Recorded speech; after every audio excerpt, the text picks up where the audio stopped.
Whereas, okay, never. All right, so we're talking Bootstrap.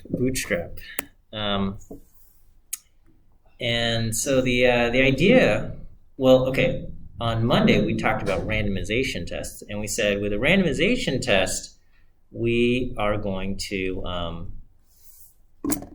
simulate the sampling distribution by re-randomizing our data, okay?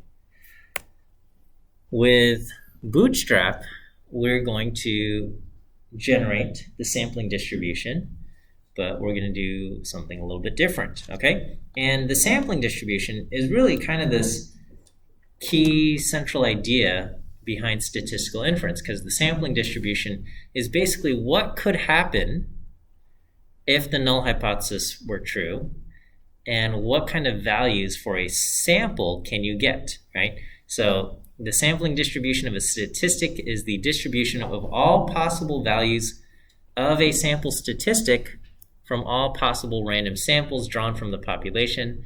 And when we do hypothesis testing, we have a hypothetical population that we can imagine. We can, because generally the population is this unknown entity, and we don't really know what it looks like. But the way we do hypothesis testing is we say, well, I'm going to pretend that I know what the population looks like. It has this property, it has this proportion, it has this population mean, or whatever it is. And we say, well, and if I make that assumption, then I know what the population looks like, and I can create a sampling distribution under that assumption, under that hypothetical population. And then we can say, well, according to the sampling distribution, this type of data is likely, this type of data is unlikely, and we're going to look at our actual real-life sample of data and say, well, is it likely or unlikely under this sampling distribution, okay? So by studying the sampling distribution, we get a sense of how much a sample statistic can vary. And if we have data, we compare the statistic from our observed sample with the sampling distribution under the null hypothesis. And we can find the probability that the random sampling process can produce a sample statistic like the one we observed. The central limit theorem says that, well, the sampling distribution of the sample mean will follow a normal distribution, and it will have this kind of property. Mean of mu, standard deviation, sigma over the square root of n. And this is the sampling distribution of the sample mean x bar. Now, technically, we can have sampling distributions for any statistic. Say, what is the sampling distribution of the variance? What's the sampling distribution of the median? What's the sampling distribution of the third quartile? Okay?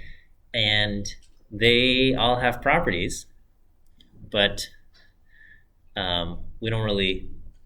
Maybe sampling distribution of the variance is kind of related to like a chi-squared thing, but then like, you know, what's the sampling distribution of the 75th percentile?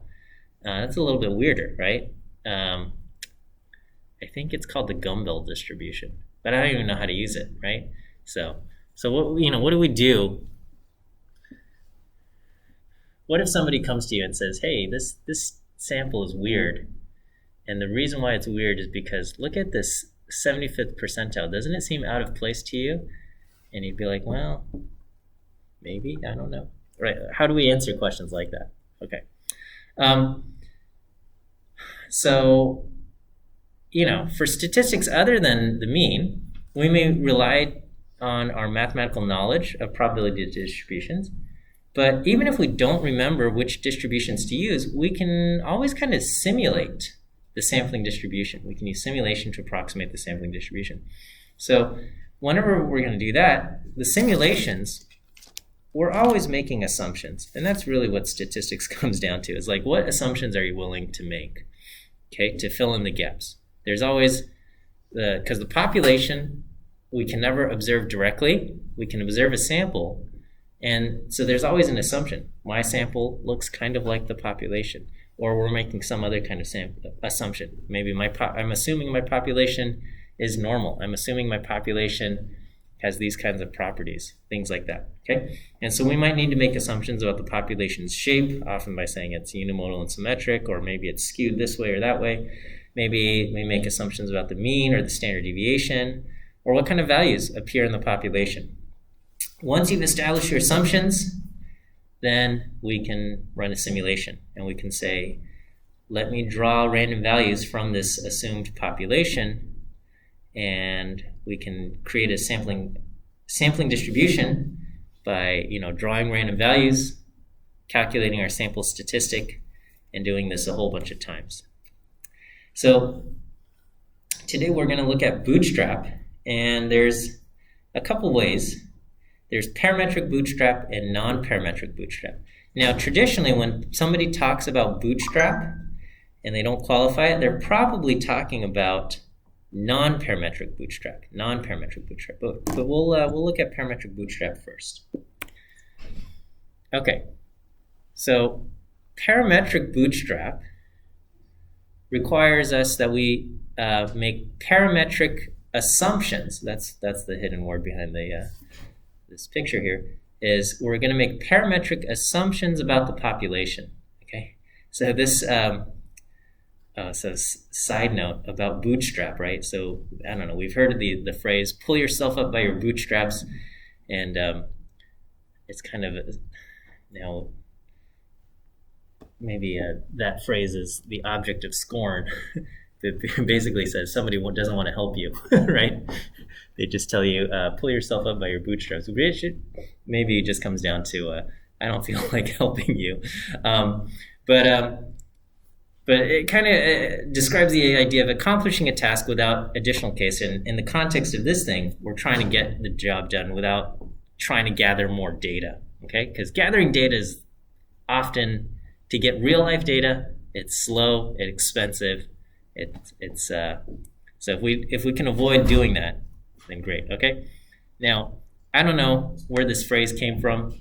The one I like, because I was like, where did this phrase originate? So there's one, again, disputed, but there was a folk hero walking around, got stuck in a swamp. How did he get himself out? He grabbed his bootstraps and pulled himself out of the swamp, which I like that story. Okay. But anyway, so with parametric Bootstrap, we're going to just say, hey, let's make an assumption. We're going to assume the population follows a specific parametric distribution. Fine. Okay. Now we can make up the population ourselves. I could just say, hey, if we're going to look at the height of all adult women in the United States, we measure their heights. I'm going to assume the average, and I would just say, well, the average is 5'4.5", and the standard deviation is 2.8. Okay, and I'm just making up those numbers, and you can do that. You can just make up your numbers and say, well, I'm just making up these numbers, and we're going to go with that. Okay, probably a more reasonable thing to do is maybe you gather a sample, and then from your sample, you calculate the mean. From your sample, you calculate the standard deviation, and you use those. And you say, well, when I took a random sample of people, of actual real-life people, my average was 5'5.1". So we'll use that as the mean. And then the standard deviation in my sample was, 3.7. So we're going to use that, okay? That's a reasonable thing to do. You don't have to do that. Again, you can do whatever you want, but probably the more you're assuming, the more you're just making up out of your head, the more trouble you're going to get into later. But if you feel confident, then you can do that. Okay. And then so once we assume what the population looks like, we're going to just draw random samples from the population. And for every random sample we draw, we're going to calculate some statistic, and we're going to record this for every single random sample we draw. And we do this a lot of times, and then we get a sampling distribution. So this will just say, hey, these are the kinds of sample statistics you can get from random sampling when you assume the population looks this way. Okay, so the SAT verbal, okay, officially known as the evidence-based reading and writing section of the SAT exam, and UC has kind of done away with SAT. I don't know, did you guys take the SAT? I'm not quite sure. A lot of you did. I think it's optional. It's optional. It's optional, but then you also feel like, do I need to do this, right? When somebody says it's optional, it's kind of like, I better do this because I feel like other people are doing it, so I don't want to be the one that doesn't do it. Optional, right? Okay.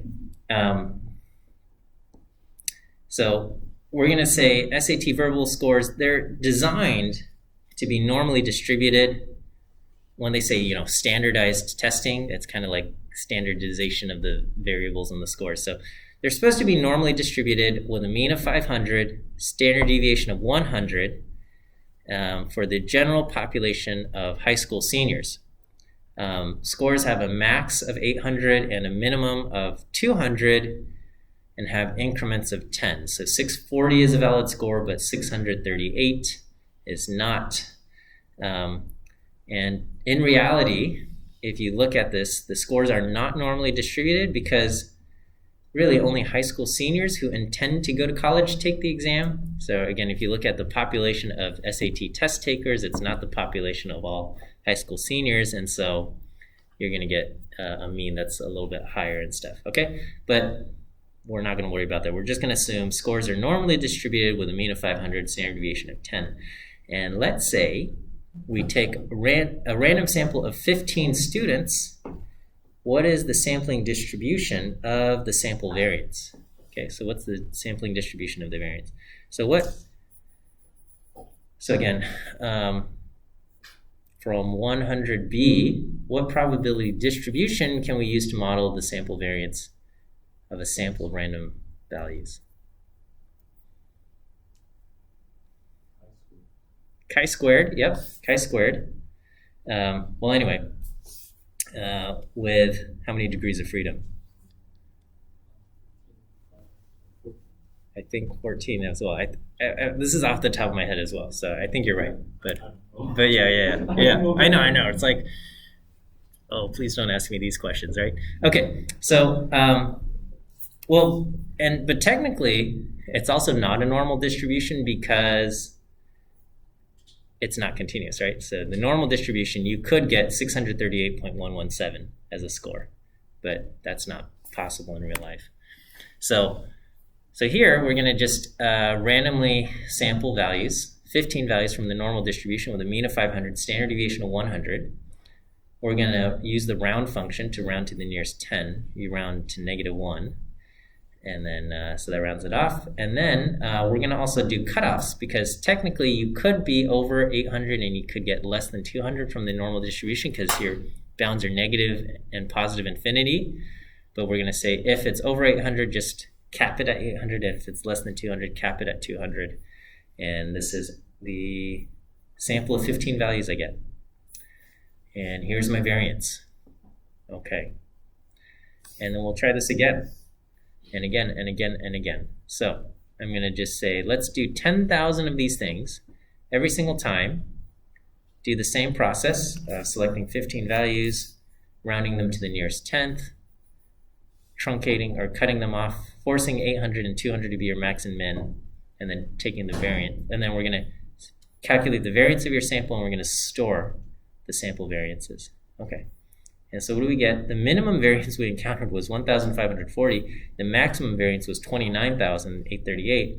The mean and the median, something around 9,600, 10,000, something around there.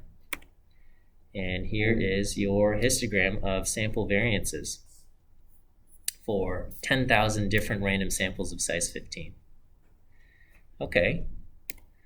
And yeah, what was the theoretic distribution? It's a chi-square distribution with n-1, 14 degrees of freedom, but it's not just s squared, it's n-1 over sigma squared times s squared. So that's the distribution of this quantity right here. Okay, so that's what we get. And so we can kind of see, how well does this fit to my theoretic distribution? And we see, yeah, my simulated sampling distribution matches the theoretic distribution quite well, right? So here I'm just fitting the values right there. Okay, so the Bootstrap this is useful because you might not remember that the sampling distribution of the variance follows the chi-square distribution with n-1 degrees of freedom after you scale it with that thing. And maybe you could have done a little bit of Googling and found this out and figured it out. But even if you couldn't figure that out, parametric Bootstrap just gives us the sampling distribution directly, right? And we can say, hey, is this an unusual sample, right? Like if we saw this, right, you got 15 students and you say, hey, you wouldn't believe what kind of class of students I have today. These SAT scores are incredible. And you'd say, how so? Well, I got a variance of 10,120. And what would you say? Well, if you had no other information, you wouldn't know if 10,120 is unusual or not.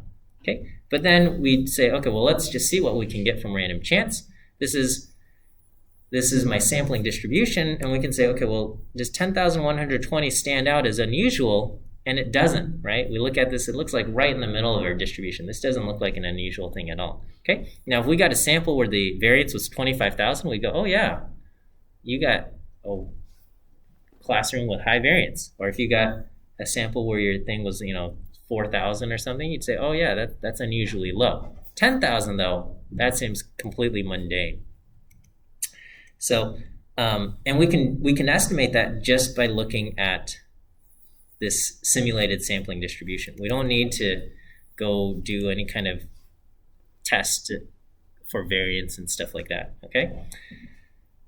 All right, so we could say, what if somebody else got a sample of 15 scores and their sample variance is 20,000, and they say, you know what, I don't think my sample of students is coming from the same population. Something's going on. This is not right. And we can say, okay, well, let's see, right? Is 20,000 unusual? Yeah, we can look at the sampling distribution and say, oh yeah, 20,000 is pretty far out there. Okay, and we can get an empirical estimate of the p-value by just saying, well, how many of your sample variances are greater than or equal to 20,000? And it says, well, out of 10,000 of them, only 1%. 12 out of 10,000. No, 12 out of 1,000.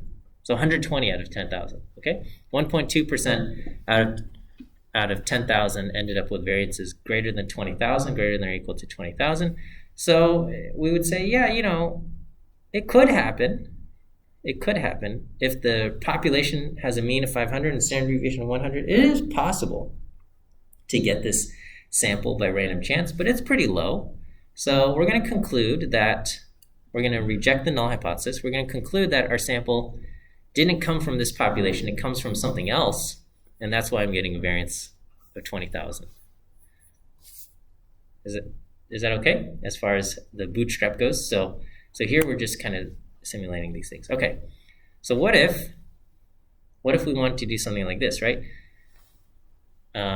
Let's pretend a classroom has 25 students, and these students are a random sample. So again, that's probably a terrible assumption to assume that because the way we design classrooms, maybe in elementary school, you could say it's a random, but not even, because everybody's coming from the same neighborhood, and neighborhoods are generally similar income, and we know that there's effects of income and quality of education and achievement scores and things like that. So anyway, bad assumption to assume that it's a random sample, okay?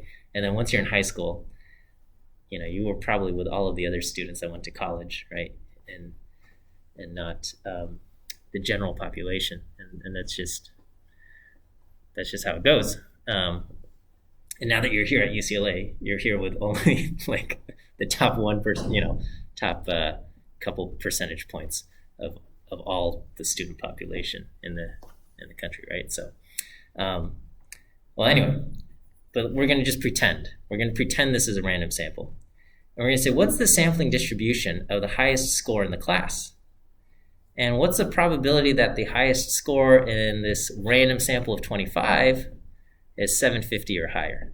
Okay, so 750 would be a good considered to be a good score on the SAT verbal, and what's the probability that the highest student, right? So what's the theoretic distribution for like a max value or an extreme value is the Gumbel distribution, but I'm not that familiar enough to kind of use it confidently and know that I'm doing it right. So instead I'm going to use the parametric bootstrap.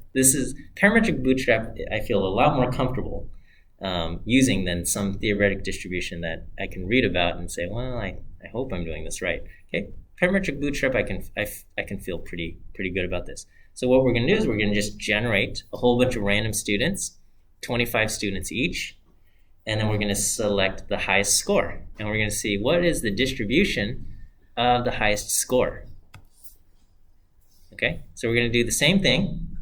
Select 25 random values from the normal distribution, and what we're going to do is we're going to take the maximum value in our sample and put that in, store that as our highest score. Okay, highest score. All right, and so the median highest score is 690, right? So on average, if you take 25 random students and you say, who's got the highest score? And you say, what's your highest score? The average of those things is going to be something around 690, 695, okay? Yes, the max is 800. That makes sense. If you do this a whole bunch of times, you're certainly bound to get some people with 800. This is kind of surprising. The min is 540, which is lower than what I would have expected, but I guess, by a random sample, you could get kind of a particularly, I guess, low achieving group where the highest score in that random sample of 25 is 540, which is just a little bit above the average of that thing. Okay, so this is the distribution of the highest scores in the class, and we can see that this actually, even if we were to use the Gumbel distribution, the Gumbel distribution actually doesn't look like this. What we're seeing is this artificial kind of wall at 800, okay, where the Gumbel distribution would actually be a little bit more smoother, but here we're hitting kind of a wall because that's a constraint put on by the SAT, ETS, and things like that. And so really the only way we could get the results of something like this would be, I mean, not the only way, but by simulating this, we're going to get a pretty accurate picture. Okay, and so I think our question was something like, okay, how often is the high score going to be 750 or more, right? So here we can just say 750 as the highest score. That happens around 16% of the time, okay? Well, the random sample of 25 students, there's around a 16% probability that the high score is 750 or above. What happens if we change the sample size to 50? What if we have 50 students in a classroom rather than the 25, okay? And now, what's the probability that the highest score is over 750? That jumps up to close to 30% now, okay? 30%. And that makes sense because as you get more students, the highest score that you're going to score, we expect to kind of goes up. Things like that, okay? All right. So let's say a high school has 200 students in its senior graduating class, and then we'll say the school administration feels very proud of itself, which is okay. Well, anyway, and they're proud of itself because 10 of their students scored over 700 on the SAT verbal. I don't know if this happened at your school or anything like that. I remember my senior year, they're like, look at these students, like. They're like, we got so many students that got these SAT scores and stuff, and they were feeling pretty good. I was like, okay, sure. And so they said, oh, we're doing a great job preparing our students for college. Look at these SAT scores. So is that good? 10 students got a score of over 700, right? Over 700 on the SAT verbal, I think we'd say that's a good score. And then they got 10 of these things out of their 200 students. So does this provide evidence that the student body is something other than a random sample drawn from the population with a mean of 500 and standard deviation of 100? Oh, I've completely forgotten about my view quiz answers.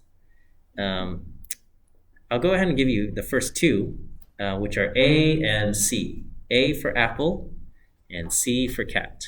A for apple, C for cat. Okay, so what do you guys think? 10 students getting 700, is that pretty good? Is that just random? I don't know. So what we're going to do is we're going to say, okay, well, how often is the 10th score 700 or more? How often is the 10th score 700 or more? So we're going to take a random sample of 200 students, and then we're going to sort our sample, and then we're going to take the 10th highest score, and we want to know how often is the 10th highest score 700 or higher. Okay, does that kind of make sense?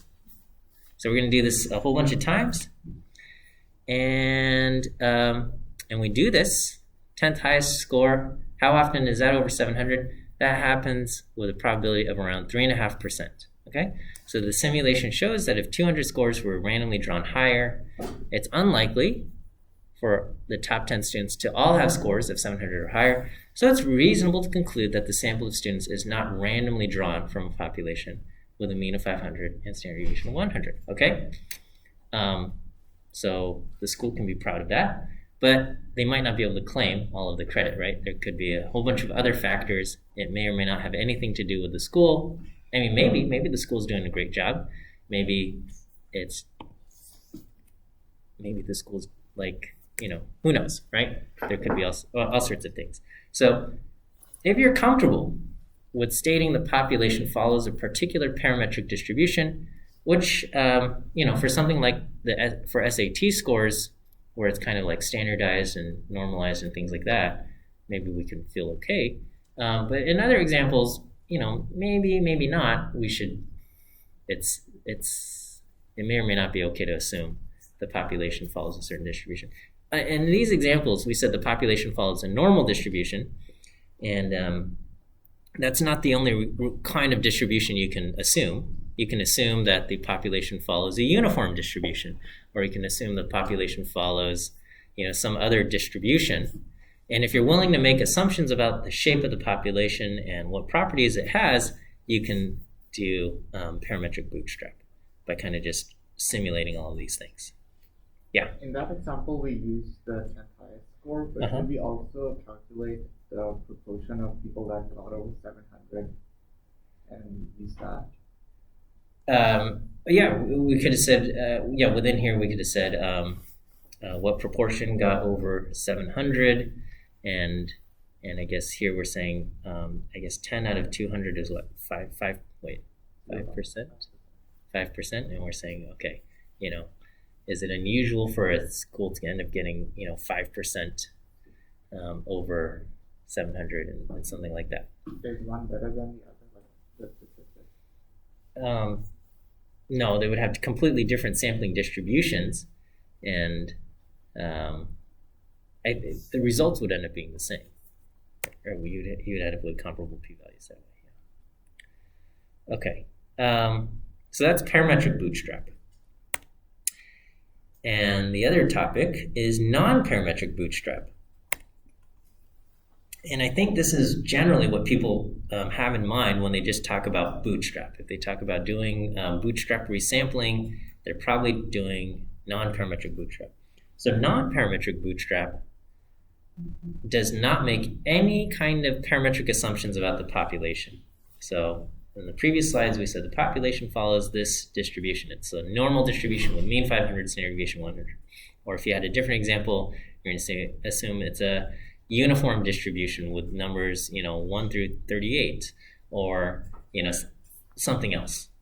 Non-parametric bootstrap doesn't make any assumptions about that, the parametric assumptions about the population.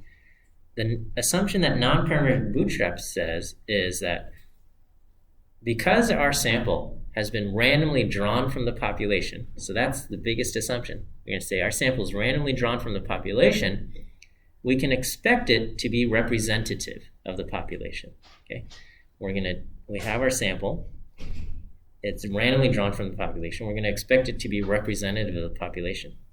And so if we want to simulate the population, what we're going to do is we're going to take my current random sample, and I'm gonna like clone it a whole bunch of times. I'm gonna like duplicate it a whole bunch of times, and now I have this big thing that looks like the population, okay? And so it's kind of like, I don't know if have you ever used like the stamp tool on Photoshop, where it's like you take a patch of grass and then you just kind of clone it everywhere, and you just fill out the whole background with grass and stuff, and you could do this with like a crowd and things like that. And it's kind of like that, all right? We're gonna say, well, this little patch looks like is representative of like all grass, and so I'm gonna just kind of take it and clone it everywhere, and now this is what my population looks like, okay? Now, we don't actually have to take your sample and clone it a whole bunch of times and duplicate it. What you can do is you can sample from your sample with replacement. So resampling your data with replacement is mathematically equivalent to taking your data and cloning it a whole bunch of times, okay? And so now we have this quote-unquote pseudo-population that we can draw values from, and we can use that to generate our sampling distribution. If there is something weird about your sample, that's going to get duplicated, right? That's going to show up way more often when you clone it a bunch of times. So like if you did this Photoshop thing where you're cloning the grass, and there's like a weird thing, like this weird blade of grass that's like, bright yellow, and you clone it, then it's going to kind of stand out, and you'll be like, this looks weird because I can keep seeing this weird blade of grass show up over and over and over and over again. So the same kind of things could happen if your sample has this weird outlier, and you say, well, this is representative of the population, and you sample with replacement or you duplicate it a whole bunch of times, then that weird outlier is going to show up, way more often than we would normally expect. Okay, to compare Bootstrap versus randomization tests, right? So if your data has been obtained by random sampling, you can use non-parametric Bootstrap. That's the key assumption. We're assuming that our data was obtained by random sampling, and therefore it should be representative of the population, so we can use non-parametric Bootstrap. If the data was obtained via random sampling and you are willing to assume the population has a certain parametric Bootstrap, then you can use parametric distribution, then you can use parametric Bootstrap. If your data was obtained via an experiment with random assignment, then you can use a randomization test. Okay, so random assignment, randomization test. Random sampling, Bootstrap. Okay, in both of these cases, or in all of these cases, we're creating a sampling distribution by simulating many instances where kind of the sole variation is random chance, either random chance in the random assignment or random chance from random sampling.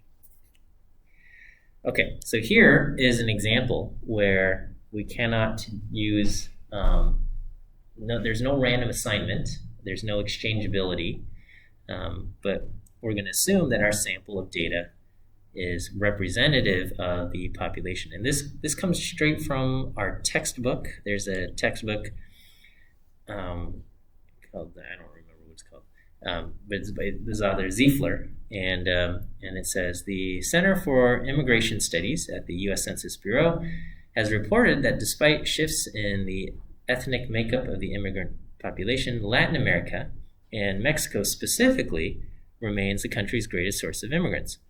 Although the average immigrant is approximately 40 years old, large numbers of children who enroll in U.S. school, large numbers are children who enroll in U.S. schools upon arrival. Their subsequent educational achievement affects not only their own economic prospects, but also those of their families, communities, and the nation as a whole.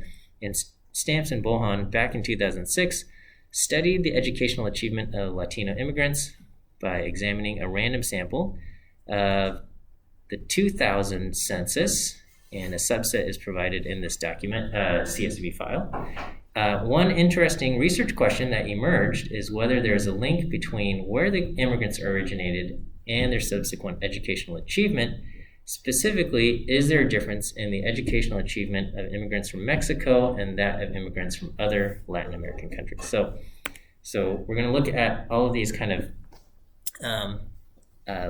Latino, Latinx immigrants, and we want to see what is their educational achievement. Now, unfortunately, the data set that they've included, and they do provide a data dictionary, doesn't give us much detail on what these numbers mean. And so there's an ID number, and there is this number that says achievement, and this measures educational achievement. And it says this is a scale of educational achievement ranging from 1 to 100, in which higher values indicate higher levels of educational achievement. But it doesn't clarify exactly what's going on. So like if somebody graduates from high school, I have no idea what number that is on the scale. If somebody graduates with a 2-year degree, a 4-year degree, or goes to graduate school, I have no idea what any of these numbers correspond to. Like, so 1 through 100. Generally you think of like, okay, well, how many years of formal education somebody gets, and that's probably like 12 years of formal education versus or 16, maybe. If you go to medical school and stuff, maybe you have like 24 or 26 years of formal education. So I don't know how they got 1 through 100. So that's always a question when you're looking at data set. You should be asking, like, what do these numbers mean? If somebody says, this person's whatever score is 33, like, what exactly does that mean, right? So unfortunately, that information is not given to us. We have immigration year, immigration age. English is the individual fluent in English, and then MEX for did the individual immigrate from Mexico, and that's a yes or no. So effectively, we're going to just see, is there a relationship between country of origin in terms of Mexico versus a different Latin American country, and then educational achievement. All right, and so this is kind of what the data look like. And again, I don't know how they came up with these numbers. 63.1 versus 63.7. I don't know. Okay, and then we're going to look at this column for Mexico. All right, so here I'm just going to create some summary statistics. We're going to group by the variable Mexico, and then we're going to calculate the mean and standard deviation. And so we have, in our data set, we have a total of 150 individuals. 34 did not come from Mexico, came from different Latin American countries. 116 came from Mexico, has Mexico equal to 1. And then the mean of these mystery achievement scores is 58.6 with a standard deviation of 15.6. For the immigrants who did not come from Mexico, their mean is 64.5 with a standard deviation of 13.0. So we can say, well, okay, what kind of difference do we get? We have a difference of 5.92 between these two scores. So if I do 58.6 minus 64.5, I get a negative 5.92. And we want to know, is this unusual? Is this unusual if the two groups have the same score? So this is kind of the box plot, and this is what we have. Okay. Exploratory analysis here. If I do a density plot, okay, it's a little bit hard to see, especially because these two things, like the lines, almost are like 10 have the same slope at this point of intersection, which makes it confusing. But here you have the kind of the red curve and then the blue for whether they are from Mexico or not. Okay, so their traditional analysis would be something like using a t-test. The t-test would say the mean achievement score for Mexican immigrants versus the mean achievement score from other other Latin American countries, that difference is 0, and the alternative is that that difference is not equal to 0. And so here, we end up getting a p-value of 0.04597, which just under 5%, and depending on what your significance level is, maybe you would say, okay, well, this provides enough evidence for me to reject the null hypothesis, or you might say, well, I'm not ready to reject the null hypothesis. And again, whether you reject or don't reject, we can't draw any kind of cause and effect conclusions. All we can say is that we're observing some kind of phenomenon here. So this would be your traditional analysis. If we wanted to do non-parametric bootstrap, what we're going to do is we're going to resample our original data with replacement. And we have to assume that our sample is representative of the population. So sampling with replacement was equivalent, again, to making infinitely many copies of our sample, and that's standard for a population, okay? And we're going to build our sampling distribution for the quantity, the difference between the mean average for immigrants from Mexico versus the mean educational achievement for immigrants from other Latin American countries, and we would expect this thing. Okay, so if the null hypothesis were true, the null hypothesis effectively states that values for both groups, all right, if we assume equal variance, we're going to say both groups come from the same population. Okay, both groups come from the same population. So if the null hypothesis were true, the achievement scores for Mexican immigrants come from the same population as the achievement scores for Latin American immigrants from other Latin American immigrants. Okay, so with parametric bootstrap, we're going to assume our sample of 150 achievement scores is representative of the entire population. And so what we will do is we will draw two random samples with replacement, one of size 116 and the other of size 34. And we're going to just draw them from the same population here. And we're going to just see what kind of differences do we get from 116, from one sample versus the other. And we're going to repeat this a whole bunch of times. Okay, and we're going to estimate the p-value by seeing how often our random samples of data produce results that were as extreme as the actual data we observed. So here, I'm going to take all of the achievement scores. So this Latino $achieve, this has 150 values.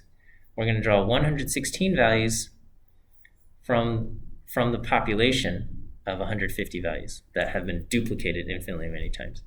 That's going to be group A. We're going to take sample 34 values, and we're going to throw those into group B. We're going to take the difference from mean of group A and the mean of group B. Okay. So the key here is that we have replace equals true. Replace equals true. Okay. And so what we want to do is we want to know how often were our random samples, the randomly sampled differences, as large as or greater than the difference that we observed in our sample. So remember, we got a difference of 5.9, technically negative 5.92, okay? That was our observed difference. And here, because we have a non-directional or two-sided alternative, we would say the absolute value of the differences.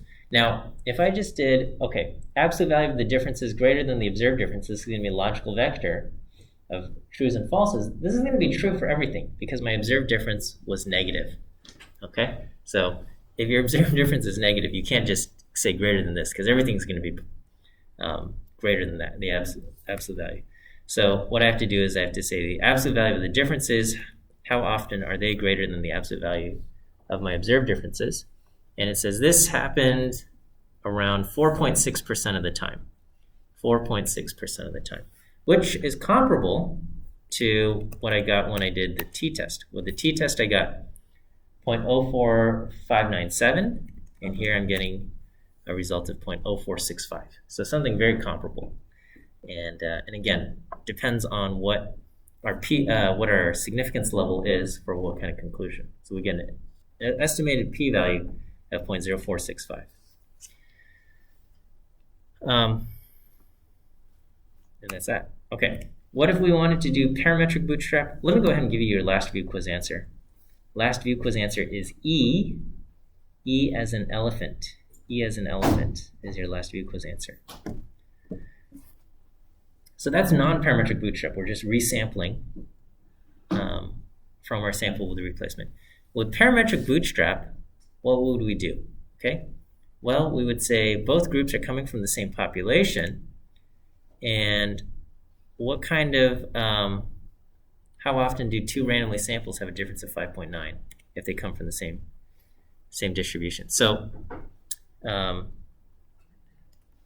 so for parametric bootstrap, we would just generate 116 values from the normal distribution and 34 values from the normal distribution.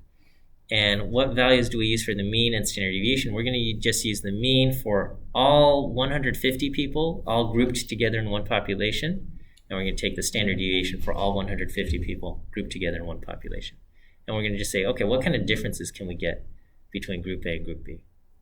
Okay. And so again, I do this 10,000 times, and I say, okay, how often did I get? And I get a p-value kind of right around the same value, 0.0466. Okay, so again, if we're using a significance level of 5%, this would come out to be significant, and if we're using, a significance level of 1%, it would not be significant. This is kind of the results that we're getting. Okay, is it safe to assume that the population is normal? I don't know. This doesn't quite look normal. If you create a QQ norm, it's not quite normal. So maybe it's not correct to do this. Parametric bootstrap and the t-test kind of assume that your sampling distribution is normal. And maybe that's okay because you have samples of 116 and 34, which are both pretty large. So maybe that's okay, but maybe it's not quite accurate either. So that's what we have. At some point, you have to make an assumption, and you have to be okay with whatever assumptions you're making. Okay, we'll end here for today. Have a good rest of your day. Oh, Friday, I'm going to teach from home. It'll be Friday will be online class. Got to do stuff with my car, so not going to be coming to campus. So I'll make sure to let you know. Okay, all right. So I'll see you maybe online on Friday. Okay.